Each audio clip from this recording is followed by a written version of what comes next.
Oh, hi guys. Welcome. Algebra 2, you're back. Awesome. Alright, today our topic is rate of change and slope. So far we haven't really caught anything new yet. We're still doing some algebra review. Let's see how much you know. Rate of change. Remember what that is? Rise over run, but more in the story problems. Change in dependent variable is on top, which is always your y variables. And change in independent variable is on your bottom. If you don't remember, I would include this formula in your notes. Alright? So here we go. Let's do some work. What is the rate of change for the data to the left? So if I gave you a problem and it said cost of renting a computer, well, we have numbers of days and then we have rental charge. You have to figure out which one is the dependent variable.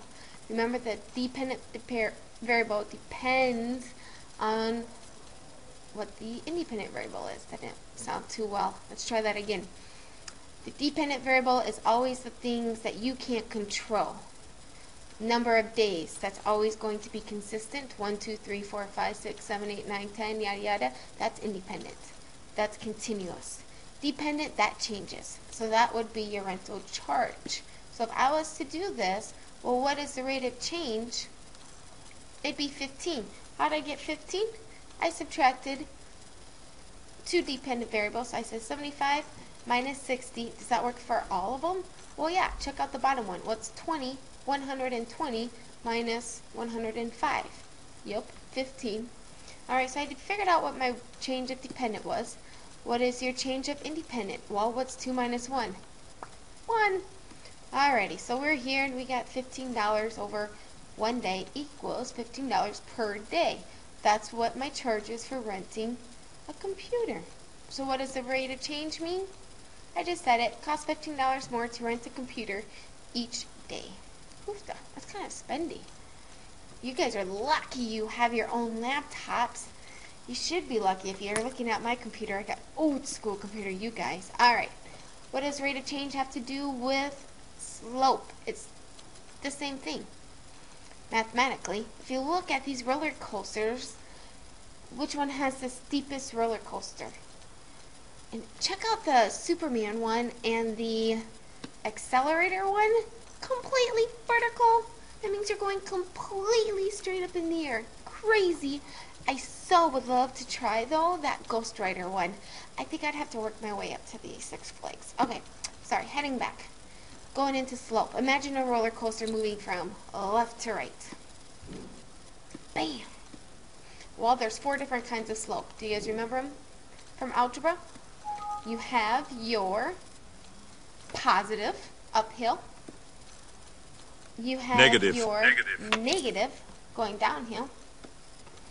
And then there's 2 cases. The zero fun roller coaster is what I like to call it, and the impossible scary one. That one that we just saw, the vertical one straight up and down. Boring! As you heard the computer, boring, horizontal. That means no slope, zero slope, slope of 0.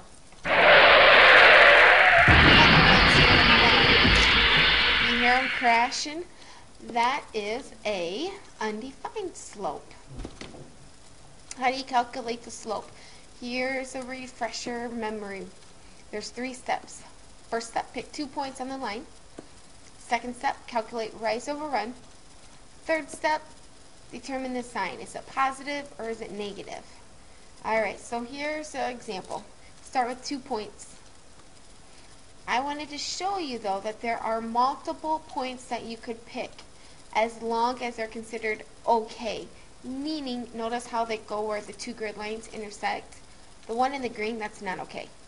You cannot have a point here, because if I was to ask you what the coordinate point is, you can't tell me. Here, it's right in the center of 2 grid lines, so you can tell me that one. Again, here's another example. You don't know the x and y value of this point. The one in the red? Yeah.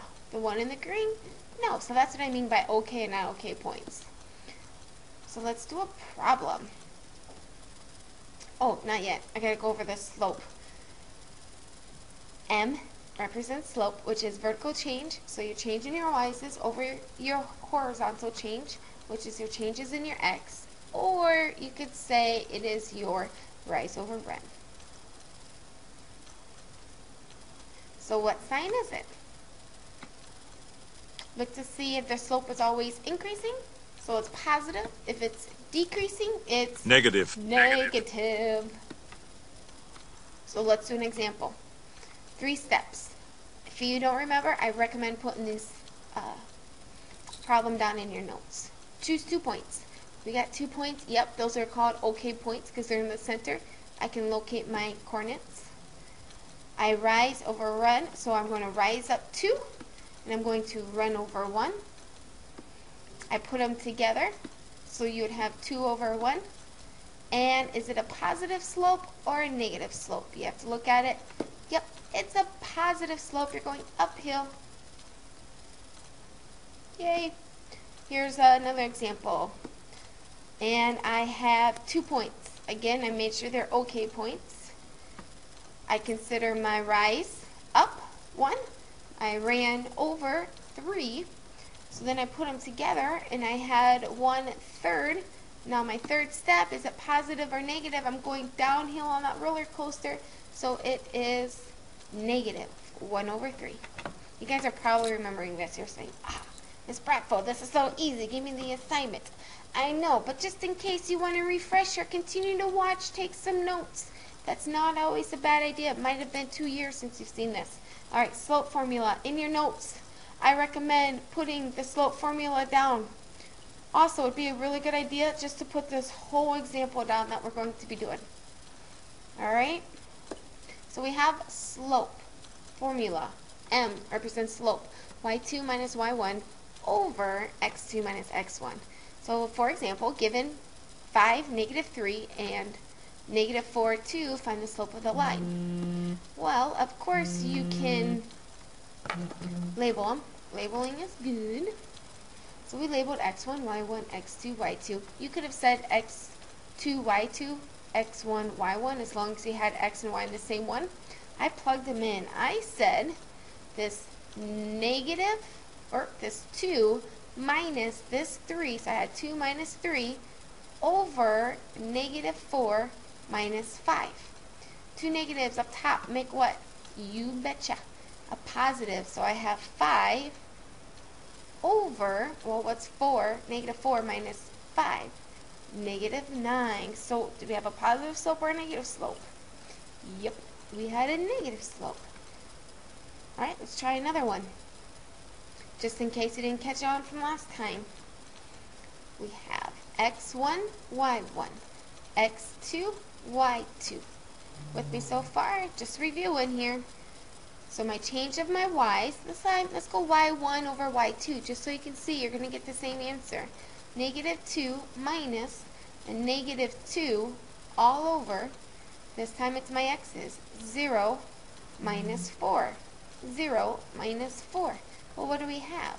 What's 2 negatives? Make a positive. So we would have 0 over a -4. Ooh, come on. Computer's sticking on me here. Bear with me. Let's go, computer. Alright, just to wrap things up, rate of change. Include the unit. Are you talking about $15 per day? Are you talking about so much money per hour? I need to know what are my 2 variables. Slope, calculated rise over run, or you can use your formula, y2 minus y1 over x2 minus x1. And make sure to list, is it positive, negative, 0, undefined. First set of your homework is page 79. Whoops. Page 79, numbers 9 through 10, 12 through 15, and 18 through 25. Alright guys, good luck.